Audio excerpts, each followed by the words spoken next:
Joining me right now is the Google Brazil President Fabio Coelho. Great to have you with us. Thank you, Joumanna. Let me just start off by talking about the Brazil landscape as a whole. Brazil is probably the most advanced digital economy in all of Latin America. What circumstances have allowed for that to happen? Well, first, it's a large market. We have 200+ million people.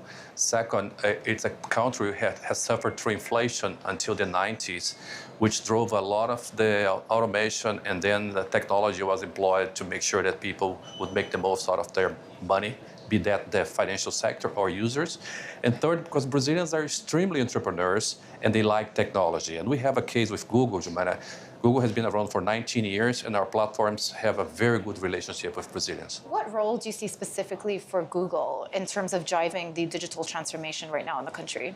There are so many roles. One is to empower citizens. We have our platforms here are top 5 in the world for most of them. Brazilians have a love affair with technology and with Google platforms. YouTube, for example, is a success. Also, it's important that we're able to empower business to be able to become more efficient. Efficiency in an economy like the Brazilian one, which is an emerging market, is also pretty important.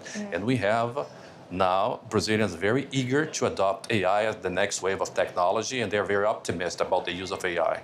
Yeah, well, let me ask you about that, because on one hand, AI can increase efficiencies, increase productivity, but on the other hand, there are also concerns about privacy, about data protection. So how do you see the path forward for AI? Well, I think it starts with the right principles. We need to be bold and at the same time responsible about the use of AI.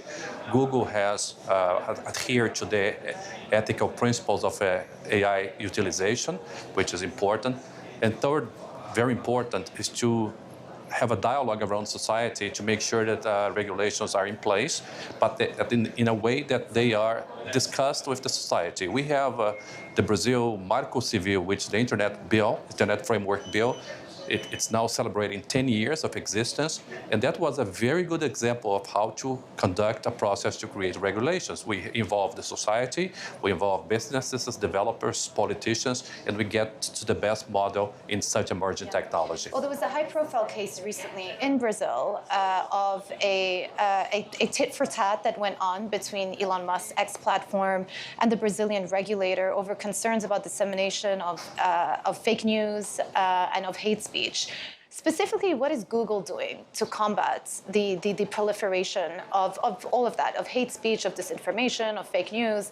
What guardrails do you have in place? I think the most important thing is, one, we have to respect the law, so we fight and we remove anything that is related to hate crime, racism, violence, all types of crimes that we need to adhere to the law. That's a basic.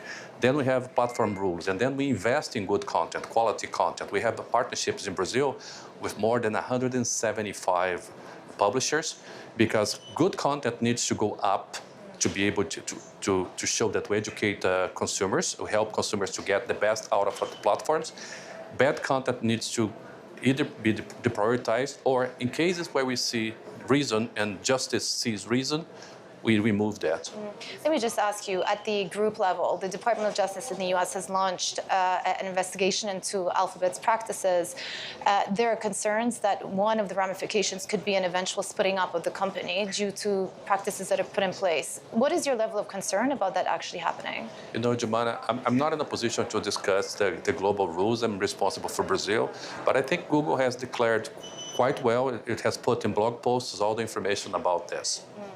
Let me just ask you then, in Brazil specifically, do you think the regulator is getting the balance right between innovation and safeguarding consumers? We have been very pleased with our relationship with regulators. We have been involved in dialogues. Every time we have the chance to discuss, we work together with the Supreme Court, with the Electoral Court, with the Senate, with the lower house, to make sure that we all understand and come to a common denominator.